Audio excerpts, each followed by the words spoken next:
Welcome to the 7th History Bites of 2021. Today's conversation is called History Bites from Trailblazers to Changemakers. My name is Dawn Owen, and I'm the curator at Guelph Museums. And my name is Emma Tennier-Stuart, and I'm a visitor experience assistant at Guelph Museums. History Bites is a 1-hour-long casual conversation during which we chat about the latest news, exhibitions, and other happenings at Guelph Museums. Join us on Facebook Live on the third Wednesday of every month at noon. A recording of today's History Bites will be available through the Museums Everywhere portal on our website and on our social platforms after the live broadcast. Before we introduce and welcome our guests, we would like to focus our thoughts within an awareness and acknowledgement of the land. Guelph is located on the ancestral homelands of the Anishinaabe peoples, specifically the traditional territory of the Mississaugas of the Credit First Nation. Guelph is one of 6 present-day municipalities on land governed by the Between the Lakes Purchase, No. 3 Treaty of 1792, which is an agreement between the Mississaugas of the Credit and the British Crown. Today, Guelph is home to many First Nations, Inuit, and Métis peoples, and Guelph Museums commits to the Truth and Reconciliation Commission's calls to action and to doing more to learn, to share, and support truth and healing. When we started the History Bites series, we spent time in close conversation about the land, its history, and its peoples. We continue to grow our knowledge and our relationships with our treaty partner, the Mississaugas of the Credit First Nation, and with the many First Nations, Inuit, and Métis people who call Guelph home. This informs all that we do at the museum and underscores our commitment to each other today and for the health and well-being of future generations. So last September, Guelph Museums launched Her Story, Trailblazers of Guelph and Wellington County, which was both a digital exhibition and a physical display in the Guelph Civic Museum.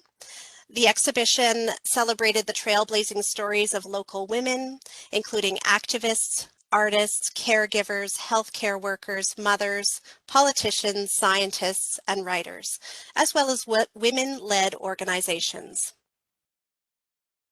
Last October, we hosted a History Bites conversation, talking with several of the community researchers for the Her Story exhibition and to some of the trailblazers themselves. You can find that conversation on our Museums Everywhere page, as well as our Facebook videos page and our YouTube page. When Her Story began, the researchers started with a list of over 100 people, and even more names surfaced in our last Her Story History Bites edition. So many trailblazers and changemakers in so little time. For today's History Bites, we put out a call to the Guelph community for nominations. And although the physical Her Story exhibition is now closed, the work of Guelph's Trailblazers and Changemakers continues. We received many fantastic nominations, and we're thrilled that so many of our nominees and nominators have been able to join us today. So before we do introductions, we'd like to take a moment to clarify the gender parameters of this project. Her Story was inspired by CFUW, the Canadian Federation of University Women, and was intended to highlight the historic and ongoing achievements of women in Guelph. The project aimed to share the stories of cisgender women, trans women, two-spirit, and gender non-conforming people, and to recognize the historical barriers faced by all women. We acknowledge that Black, Indigenous, and people of color, and 2S LGBTQIA+ women have faced and continue to face even greater barriers. So let's go to our full panel of nominees and their nominators. The nominators will introduce themselves and their nominees in a moment, but first we have some nominators who are not able to join us today, and we've separately recorded Catherine Greenaway introducing her aunt, Florence Isabel Greenaway, who lived from 1909 to 1990. My aunt was a remarkable person, I think, for her time, because she was born in 1909. And in those days, she always used to tell me, women had a choice until they married to be a nurse, a teacher, work in an office. You couldn't have, it would be difficult, I think, to have a career and a family. society was just not set up for that at the time. And she chose, very specifically chose to have a career. She chose nursing. She was passionate about it, and most especially public health. And I think considering what we've been through in the last 18 months or so, I have thought about her a great deal. That this would have been her bailiwick, you know. We'll be hearing from Catherine a few more times throughout this conversation. We also have 3 nominees whose nominators were unable to join us today, but whose nominees are here with us. First up is Goldie Sherman. Her nominee, Bunny Safari, wrote about her. I met Goldie approximately 25 years ago as a recent University of Guelph grad who wandered up the stairs of her Wyndham Street studio, opening the door of a space that was welcoming and full of wondrous tactile objects made out of clay. This was my introduction to the woman with an infectious energy and a warm spirit, the, quote, entity known as Goldie Sherman. Goldie would become not just my first mentor in my journey as a studio potter, but also my guide in the importance of being involved within community. Bunny went on to also praise Goldie's commitment to her art, her kindness and generosity towards artists in Guelph, and the many volunteer roles she's taken on in the community. Goldie, we're so happy to have you here with us today.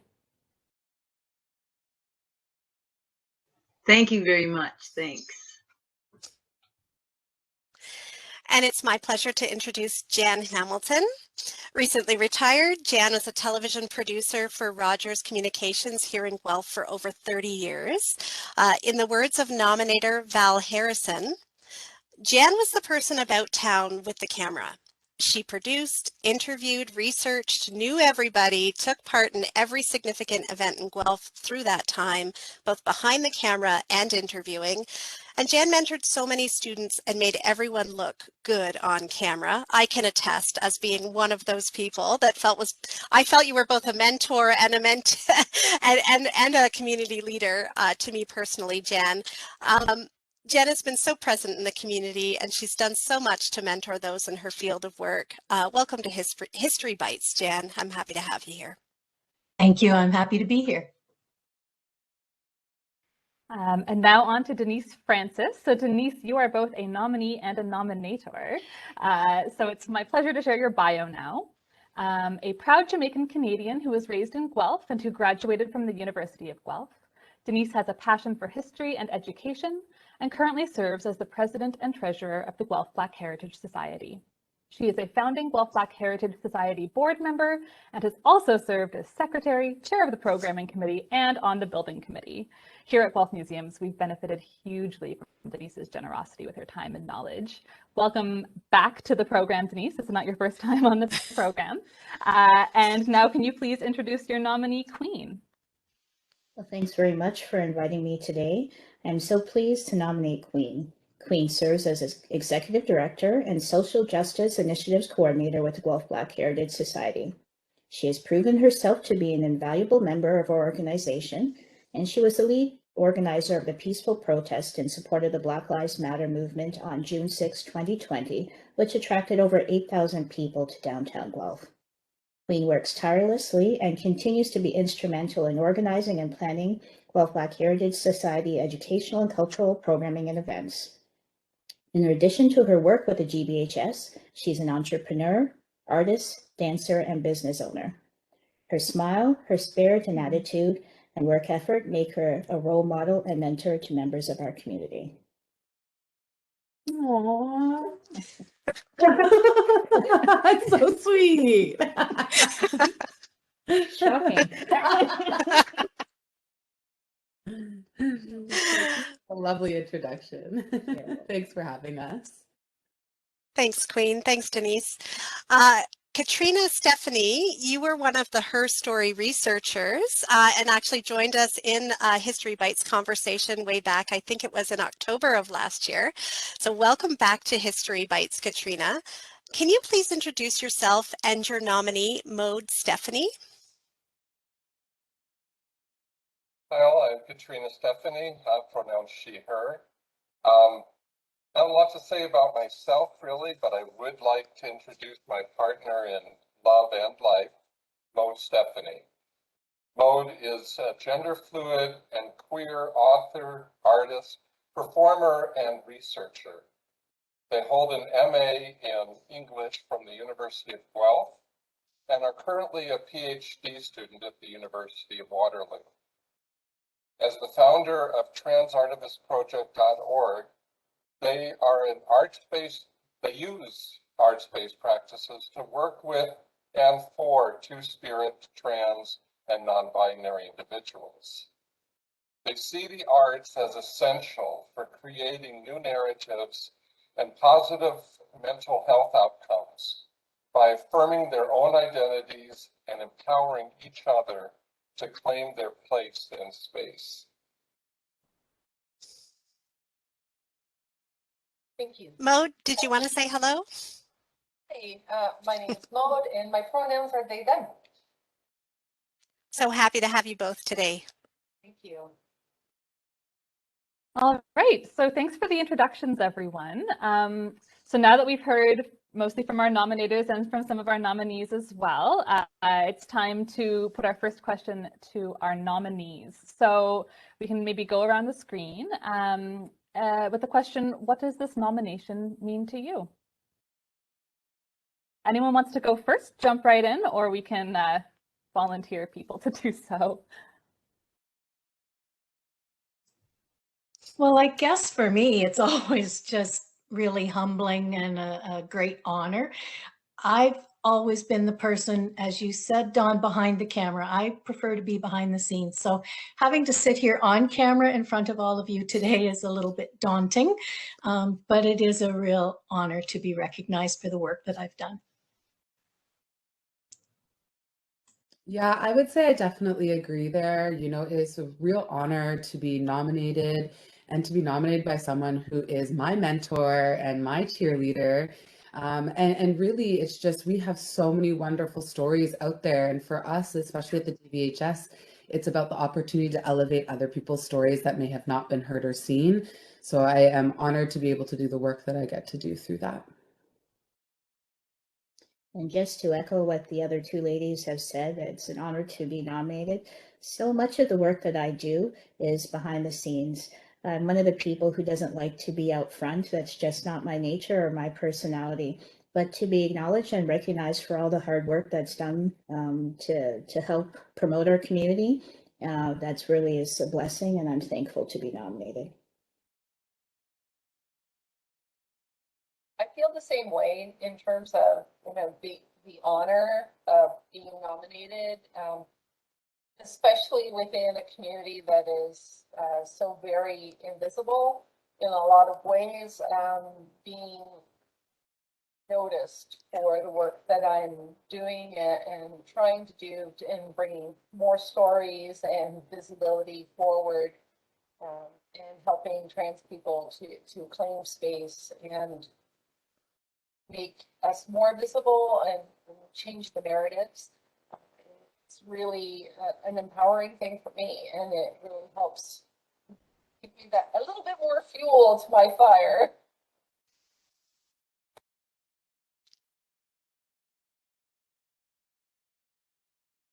Goldie, are you going to jump in? Yeah, I have to keep pressing this button to mute and unmute. I don't know. I I'm know. new at all this stuff. I don't know if I'm the eldest person here or not, but when Bunny said she was nominating me, I was kind of surprised, and I thought, oh, so what have I done in the community? And so it's given me an opportunity to actually reflect and look at my own self, because in truth, I feel sometimes I'm so much in the present moment, and I'm really following an impulse to do what I genuinely love to do. And I've never really identified as Trailblazer, Changemaker, but on reflection, I can see where Bunny has seen something in me. And I thought that was very, you know, again, I echo everybody. It's humbling, and I've been very grateful to have the opportunity to reflect and see what what my effect has been on this community and the tremendous effect this community, this reciprocity is tremendous. So yeah. Thanks so much, Goldie. And to everyone, you know, the word reciprocity, I mean, that was a term floating in my mind as well, Goldie, as I was listening to all the comments shared just now. And I think that is so much at the heart of, I think, the work that all the folks on this call and all the many people who, there were more individuals who were nominated than who we've gathered together for this conversation today. And even in working on the Her Story project at its outset, and Katrina, you can speak to this in an even more specific way than I can, was that really we're swimming about in storytelling and really upholding so many individuals, past and present, and most certainly in our sites, we can see the next emerging group of leaders who are going to be continuing their work in their ways. And Emma and I, when we were sort of chatting about, you know, what could this conversation be, we started to talk about, you know, what about that reciprocal kind of work, you know, when we're shored up, as you said, Queen, by our mentor who says, you know, you need to be acknowledged for the work you're doing. And I'm personally very interested in mentorship from that place. Like it's never a one-way street. It's always a circle or a cycle of exchange. And I wondered if some of what that reflection that I've just shared sort of resonates, or how that resonates for each of you. I would say, you know, one quote that Denise always says to me is, every dream begins with a dreamer. And that comes from Harriet Tubman. But I think, you know, also with every dreamer becomes a community behind you that believes in your dreams and your goals and what you want to do. And that was such a huge change for me in these last couple years, is finding people who believed in me, found people who empowered me, who I can empower back, right? Like that energy sharing is so key. And finding friends who become not only your community, but your family, the ones that support you through all the crazy things you choose to do and all the really smart things that you choose to do, and always are there for advice. I think that energy sharing is so key. I think for myself, one of the reasons why I love to give back is because I think about who influenced me growing up. I think of my mom, I think of my grandmother, and all the strong ladies in my family and the strong ladies in our community that have had such an impact on me. From my grade 1 teacher to when you look back at the GBHS, most of our leaders have been strong Black women. So those are the influences that I want to have within our community, and I make a big effort to try and pay it forward, because the influence that these women had on me in my life, I want to be able to impart that knowledge on the next generation. And do. Proof positive. Does anyone else want to jump in on that question about mentorship and that sort of reciprocity that exists in the work that we do? Yeah, definitely. I'd like to just talk about my lovely matriarchal lineage that I got to just contemplate on and see the how my grandmothers and my mother and my aunties, so the strong feminine, have always supported me, and they were genuine. Well, my grandparents came as refugee immigrant settlers from Europe, you know, from running from persecution, but they brought their sense that you belong to a community. They had to start fresh, and they really instilled in me that you give back, you give to your community. So I honor them in I think authentically. I just was raised with, you know, they were in the house, they were with us, we had the extended family that really, you know, supported, even though I was quite insecure and as a small child, and you know, I'm sure everybody has felt that, you know, it's not an unusual thing. But to have strong women that say, I don't really understand your choices, but if that's what you want, I'm right behind you in it. So I just want to say that they gave to me, and it just felt like a natural outpouring to want to really create community. And it's authentically, I get joy. I totally feel joy from contribution. So whatever that, mechanism is, I just have welcomed it in my life. I thought about, when I went into private practice, I thought about who are the old ladies in my life. And they were primarily my mother, my aunt, Henrietta. I had all these wonderful old ladies that for me have shown the way. And I very much wanted to be that myself, and I feel like I've joined that illustrious group.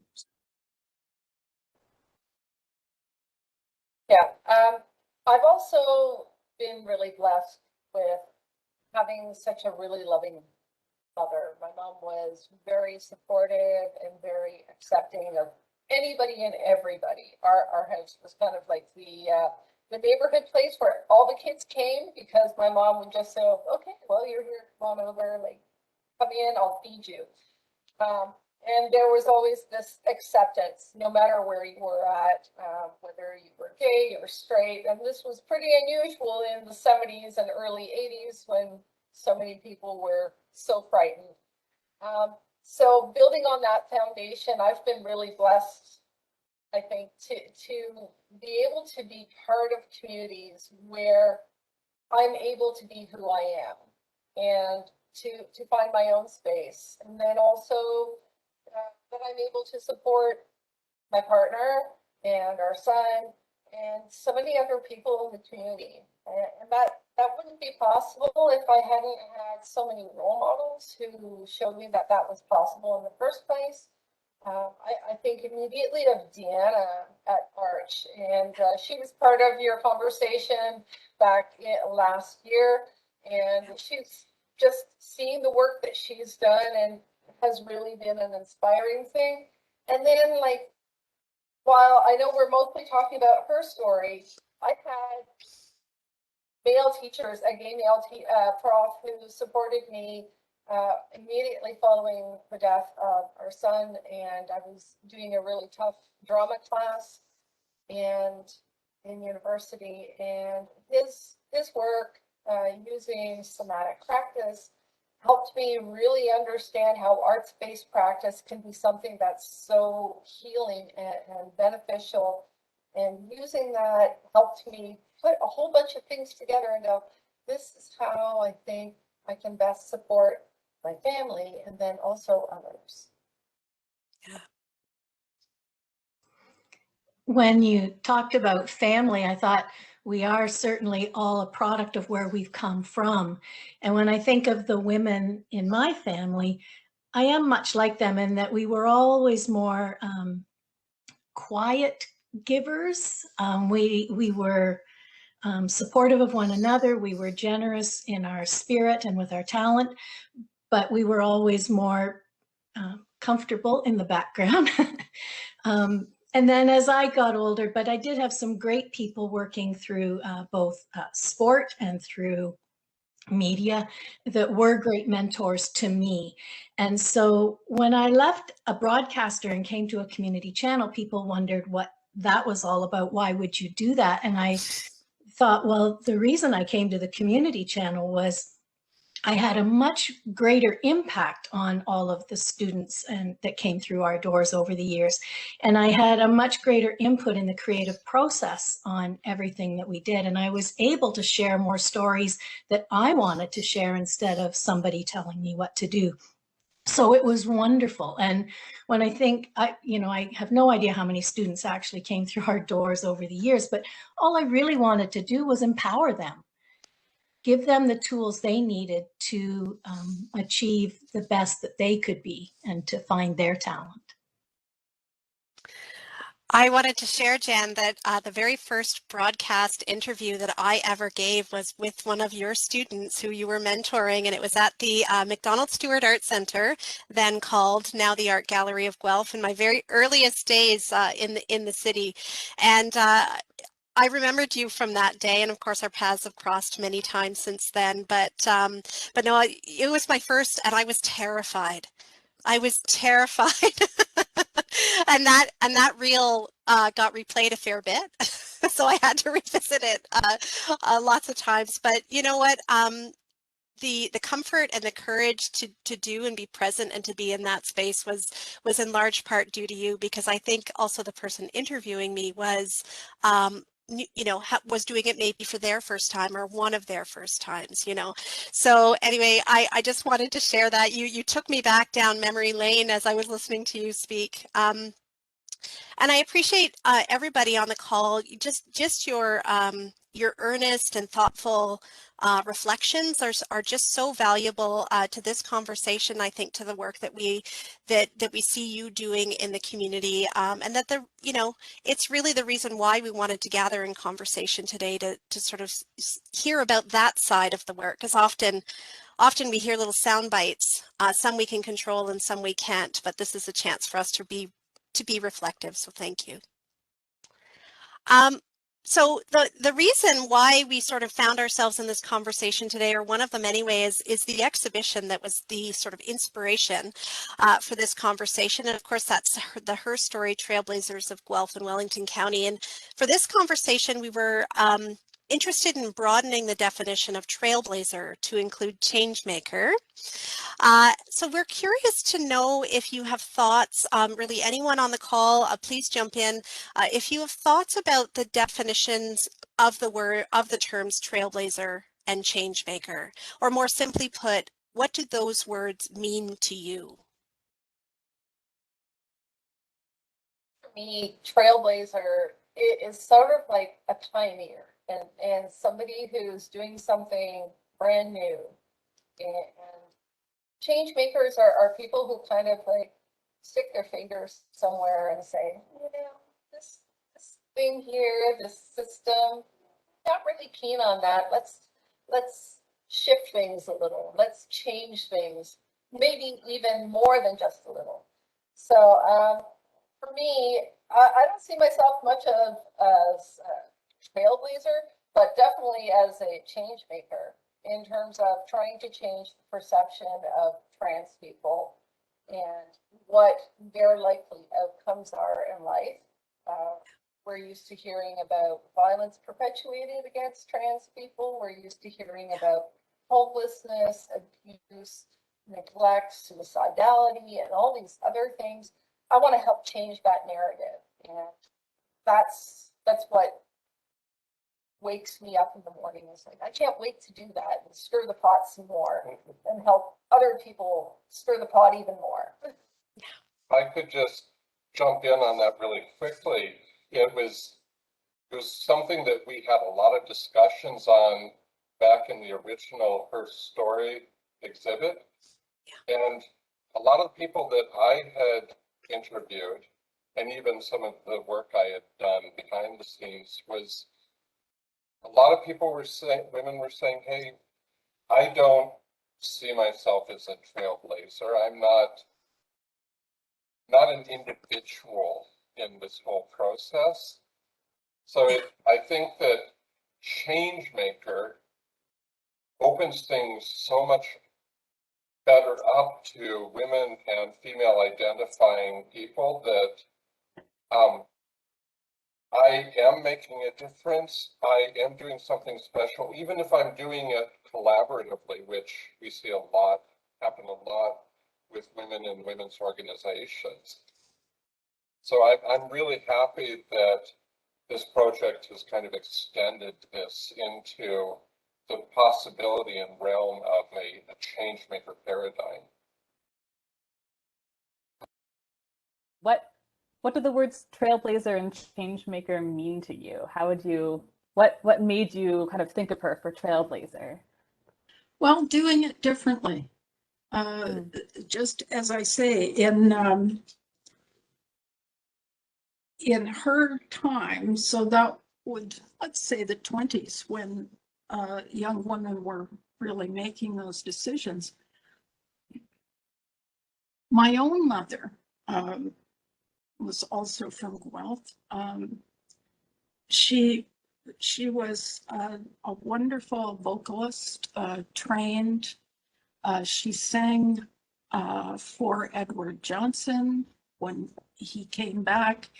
He was interested in taking her to New York. And really, you know, when I think of my mother, and I've got her recital picture right up there when she sang for Edward Johnson, that's what she wanted to do. She wanted to go to New York, be an opera singer, go to parties, and she didn't have the, whatever it was, the trailblazing quality to say, I'm not going to do what's expected of me.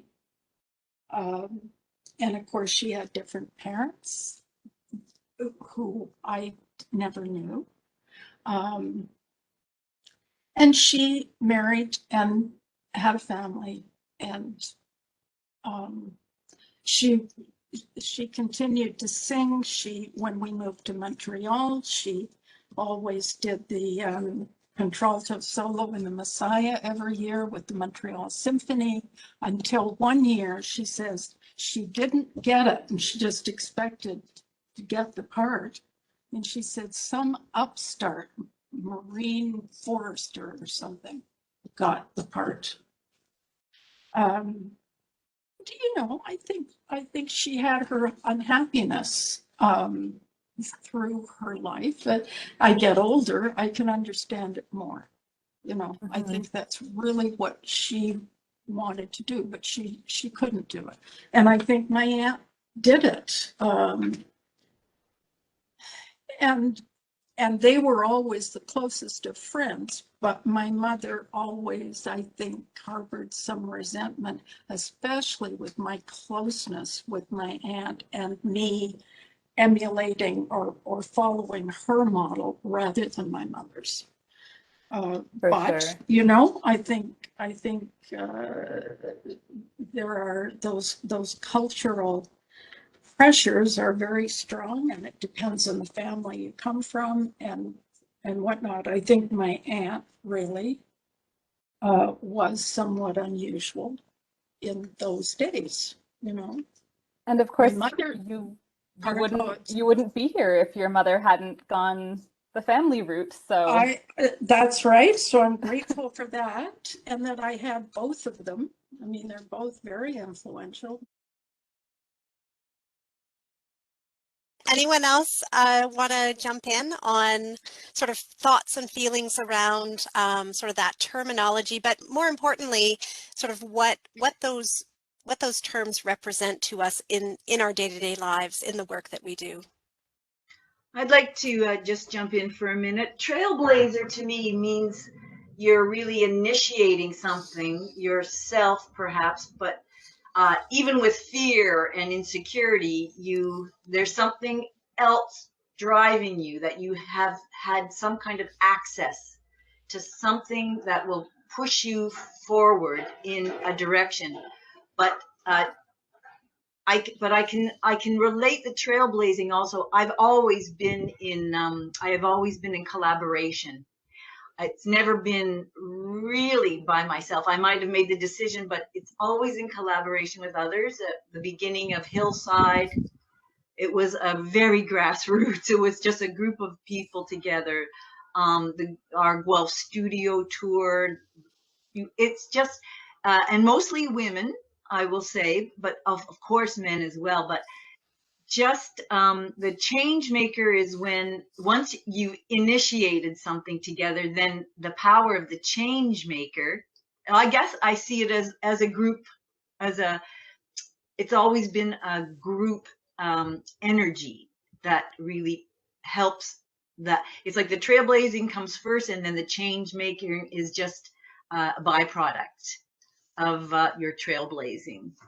But as I say, I've always collaborated, and it's given just so much more power to it all, and I can only be grateful for that. As you've been chatting, Goldie, and as Maude and Katrina shared their thoughts too, I was thinking of the term synergizer. It's about that, the energy piece, and sort of, we need certain folks in our community to be those sort of igniters or synergizers, who can really sort of say, okay, here is a moment, or if we just did this, or how about we go that way, those people that sort of push in those strategic moments. And I was thinking about how we use language, and how in your responses, some of that sort of energy piece is really taking the forefront in terms of our discussion today. So thank you for that. Emma, did you want to move on to the next question? Sure, yeah, absolutely. So as people who were nominated because of your roles as mentors in the community, we're really interested in how your work fits into a larger legacy, which is something we've already touched on in the conversation. But we're really thinking about these legacies kind of stretching both backwards in time and into the future. So a question for everyone on the call: do you draw strength from knowing that others have done similar work before you, and or from knowing that you're putting something new into the world that was missing before? Do either of those or both of those kind of resonate with you? I would say that for sure resonates with me, especially during a time when our communities are experiencing such racial battle fatigue. I always have to look back at my ancestors who paved the way for the work that GBHS gets to do, myself gets to do, Denise. And I think, like, how did Harriet Tubman get through it? How did Angela Davis do this? But then on top of that, I think of, like, when I think about Trailblazers and Changemakers, I think about Breonna Taylor, I think about Gianna Floyd, I think about these people who ignited the work that I do, that deserve the honor and the recognition way more than I do because of the change that they inspired. And, for me, you need that strength of both things. And that's also the youth. Like, every time you talk to youth groups and or like schools, I get so excited all over again. These youth right now are thinking in ways I wasn't thinking at 13 or thinking at 15, really about making change in their communities, whether that be around BIPOC, whether that be around LGBTQ2A+, or whether that be around climate change. Like, we're seeing that robust energy come from our youth, which helps enforce the work that we do, because we know we need to keep it up so that they have a better future. They don't have to work nearly as tireless, as hard, or maybe as many hours as we do in a day. So I think both come very hand in hand for me. When I think about drawing strength from people, I think more on the local level. I think of the aunties in my community. I think of the moms. I think of the grandmas. Those are the people who I saw working hard behind the scenes, promoting our culture, promoting our Caribbean and African culture. Really, if you think about it, we've been, the wave of migration that we think about the most that affected my parents in the 60s, and the fact that they've been toiling at this work, elevating our Caribbean culture for many years. Many people didn't care, honestly. Until about 18 months ago, people did not care much about the power and the strength of the Black community. Unfortunately, things happened in the States and in Canada here that have brought awareness and brought a recognition of the issues facing our community. But prior to that, 40, 50 years, members of our community have been here working hard behind the scenes with our cultural organizations and other organizations to elevate our voices and our status. And so those are the people that I draw strength from. While it's good to admire all these other figures that we see about, I have to draw strength from myself and my family and my community, because those are the ones who are always here for me. And that's the type of feelings that I want to impart on our young people, is a sense of community. And hopefully I'm accomplishing that. But like Queen says, the power and the energy we get when we talk to the young people, I'm constantly amazed at the things that they're thinking of. When I was in high school, I was just thinking, how can I get out of here? I wasn't thinking the world. Yeah. So it's truly beautiful and amazing that the thoughts that they have in terms of social justice and the difference they can make. And it's a beautiful thing. Certainly over my career, I think I've seen a greater number of women coming to the forefront, both in front of the camera, as they were always there, but more so behind the camera as well. And even Emma, you're going to be editing this, God bless you, and the talents that you bring to the table, the next generation of people coming up. When some of you were so articulately describing what Trailblazer and Changemaker mean to you, and Goldie's resonates with me. I really agreed with the definitions. I don't see myself as one of those, but I feel very privileged that I was able to share some of your stories. Like, to me, you are the Trailblazers and the Changemakers that I'm on the call with, and that's fantastic. I worked in an industry that was both loved and hated, and I saw both sides many times over the years, and I was sometimes cringing myself when I saw what media did to some of the stories, and certainly some of the more recent stories. And so I think, for me, I always just wanted to be able to share your stories with honesty and compassion, dignity, and be able to be sort of not necessarily a trailblazer or a change maker, but to allow you to be those to the best of your ability.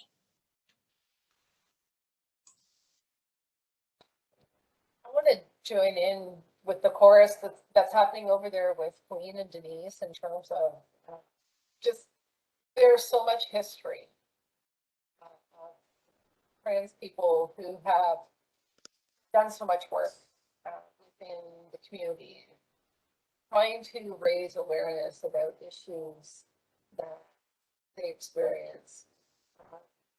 This is something that's been going on for a long time. It goes back further than I can say. And this is something that trans people have experienced for such a long time. This is something it's not a new dialogue. It's keeping the dialogue going. And like Denise and Queen have said, the kids are the ones who are leading the dialogue now. They're the ones who are coming forward at the age of 6. I actually met with a parent just earlier today whose 6-year-old has said, I'm a girl and not a boy.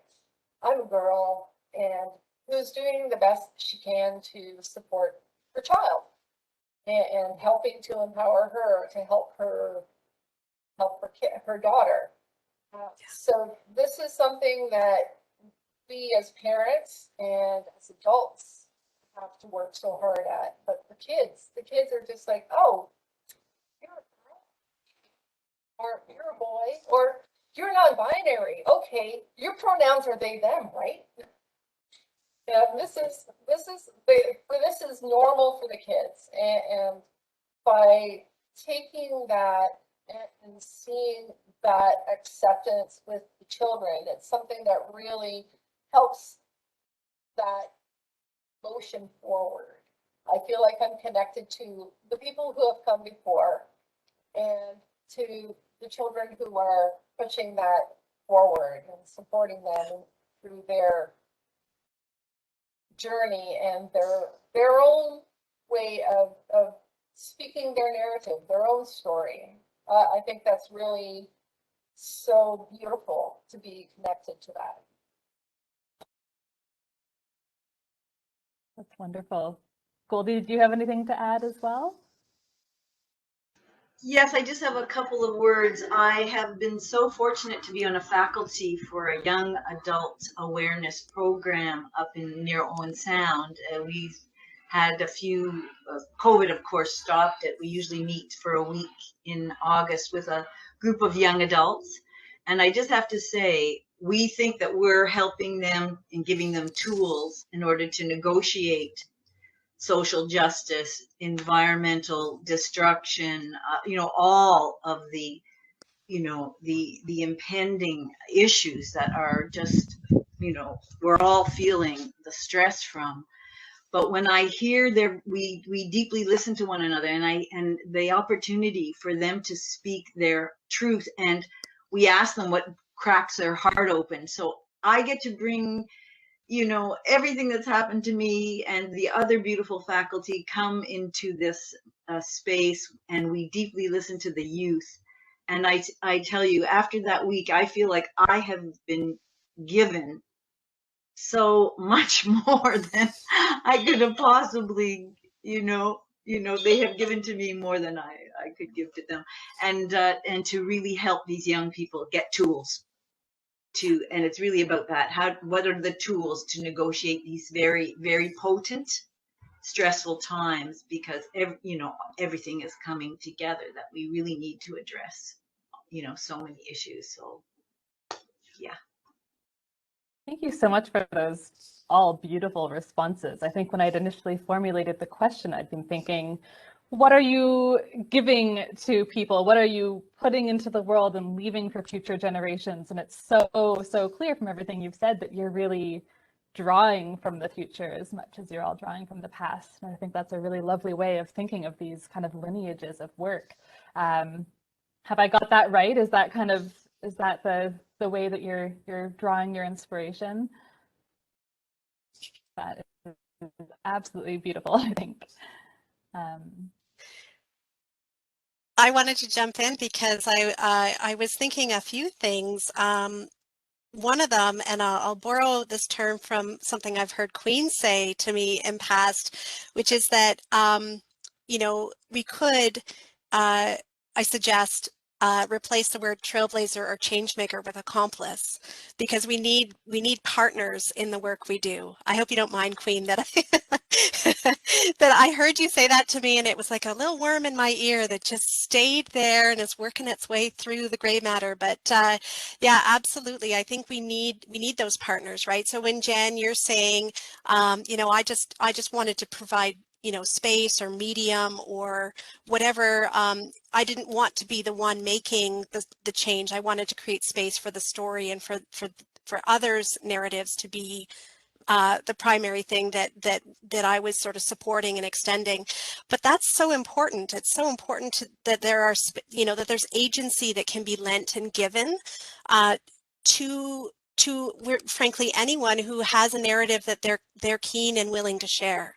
There's a lot of, to your point, Denise, also a lot of quiet worker bees in the background, people who are just, steadily pressing in maybe quiet ways, but with as much fierce persistence as the more vocal members of our community.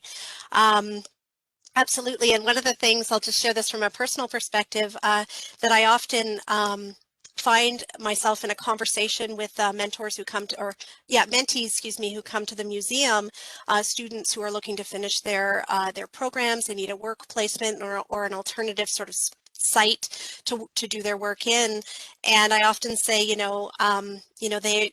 they can be quite nervous, as I once was when I approached folks for that kind of experience. And I said, this is a two-way street. It is absolutely reciprocal. I get as much from, if not more, from this experience, this exchange, as you will in the work that you do. And our commitment is to each other. That's how we get to the end of whatever the internship is. That's how we get to the next phase in the work that we're doing, or how we build and draw community. So those are the things that were surfacing in my mind as I was hearing your responses to that last question.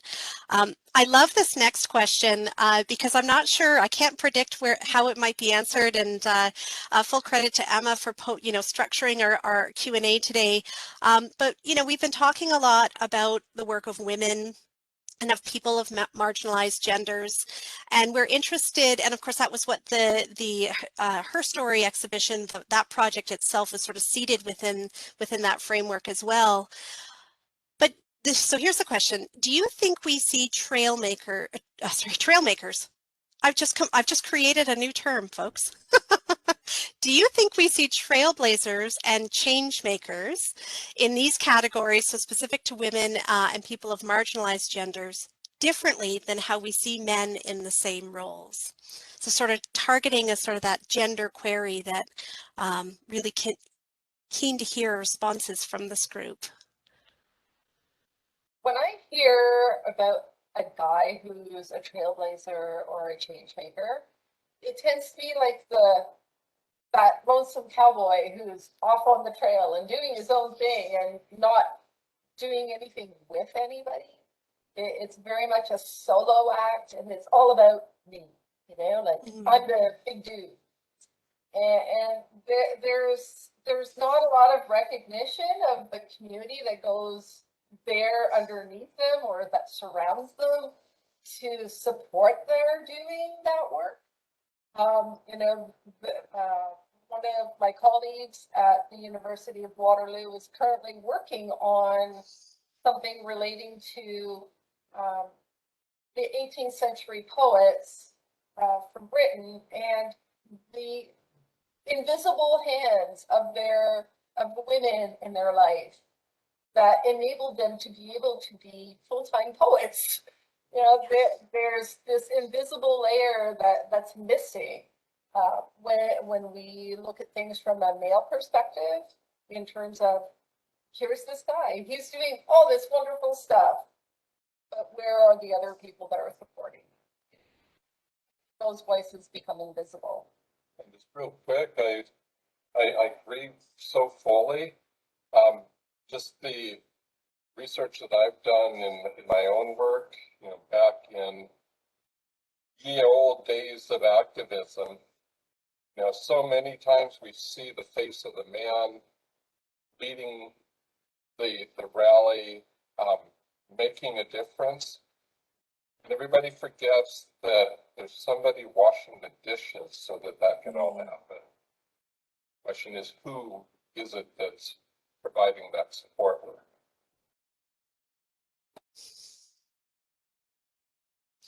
You create a really visceral image, Katrina. I appreciate that.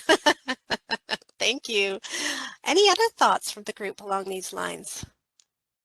I mean, it would be hard to say that like misogynoir that our community experiences is not there.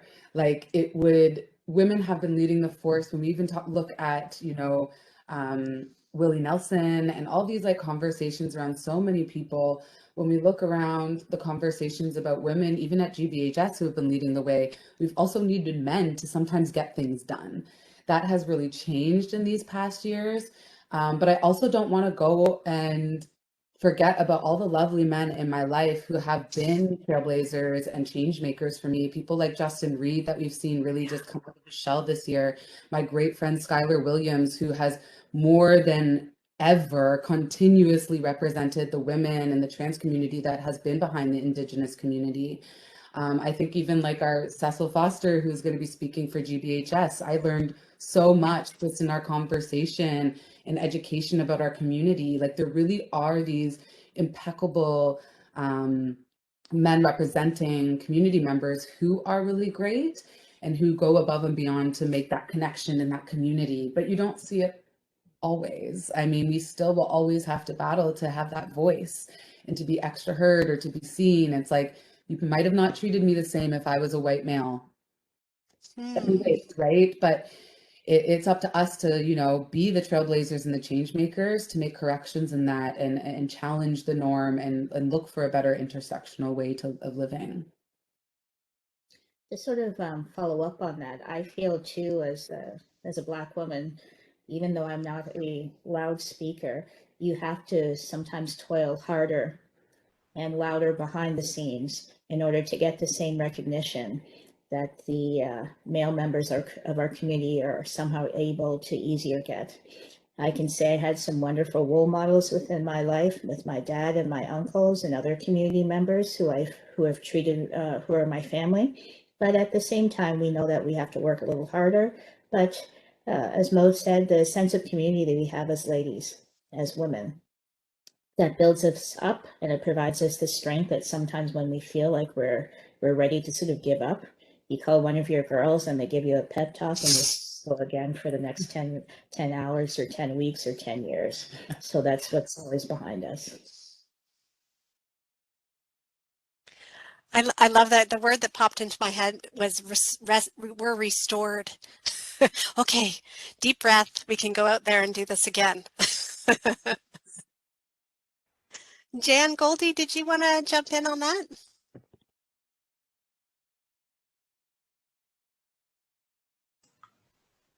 I think my experience in the world of men trailblazers, women trailblazers. In the art world, I've noticed that there are more women artists than men artists, but they don't blow their own horn usually. The men, let's just say generally, sometimes I'll have a bigger ego, and just maybe by nature, that's, who knows? But they do blow their own horn, and they do get more recognition when I see all these women making exquisite pieces of art.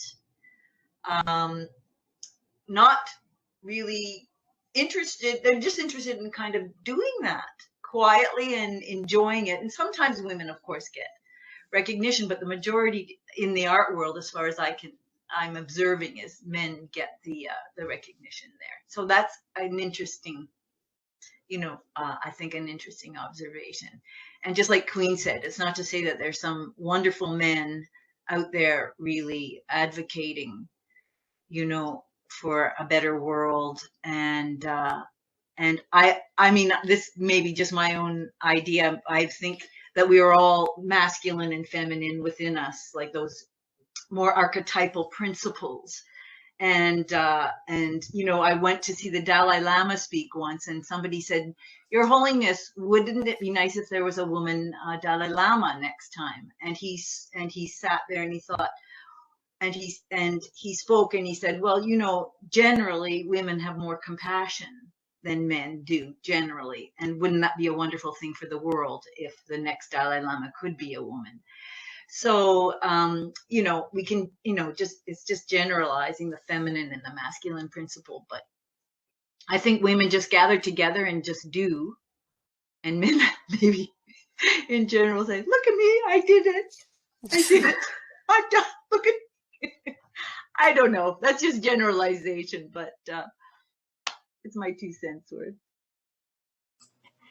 I suspect over the years, I don't know what college enrollment is like in courses like broadcasting. I know there certainly were a handful of really great women that I went to school with when I was changing careers, but I suspect the numbers are greater now.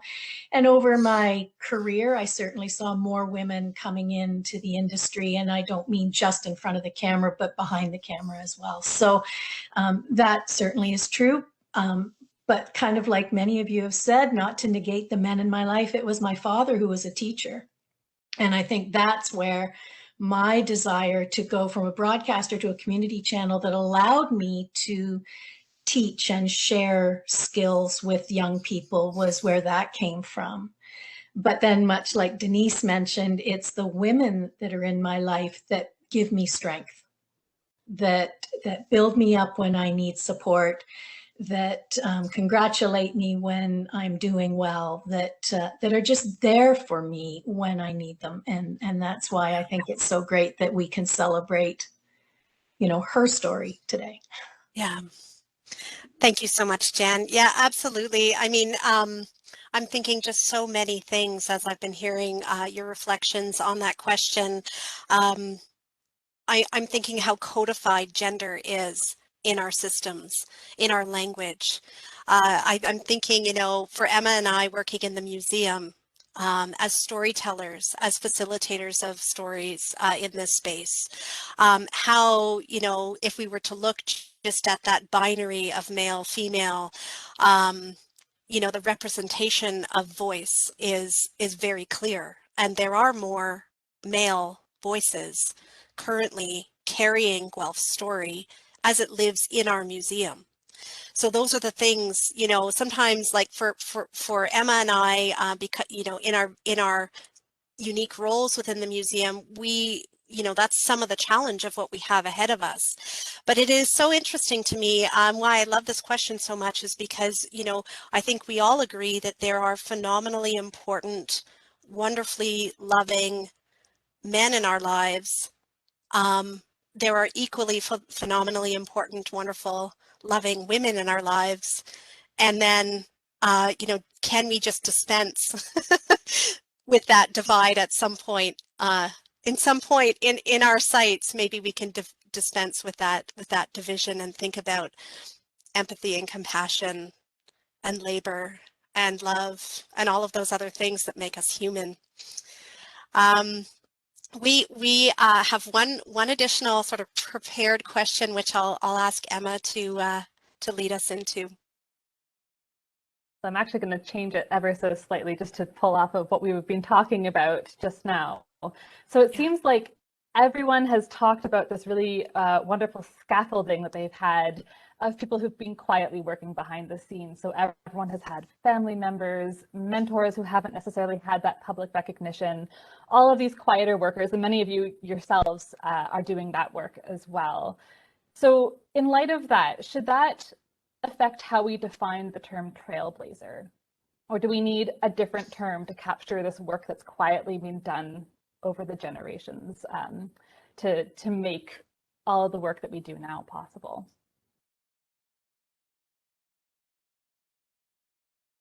I might start off with that. When I think about, trailblazers, I think, and changemakers, I don't think of just one person. When I think of that term, I think of community, because there might be one person out front, but there's a whole group of us behind the scenes that are toiling and working hard, and we're elevating those who have chosen to be the spokesperson or the one who is recognized for being out front. And we all have our roles to play, and we all have so many different personalities, and we find an area that we feel most comfortable and how we can serve the best. And so when we think of these terms of trailblazers and change makers, it's community and it's family to me.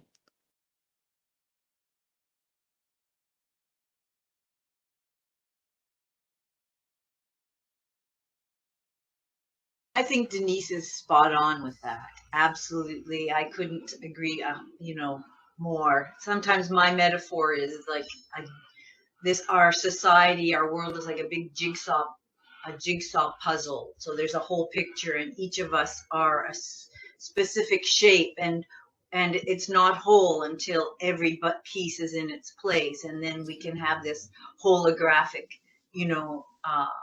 image. And so each piece is so important. So yes, just what Denise said, I just couldn't agree more that there may be somebody who we have as the spokesperson or pushes out first, but it's everybody behind them. So in looking at a definition, like including that, in the definition. So yeah, thank you, Denise, for that. That was beautiful.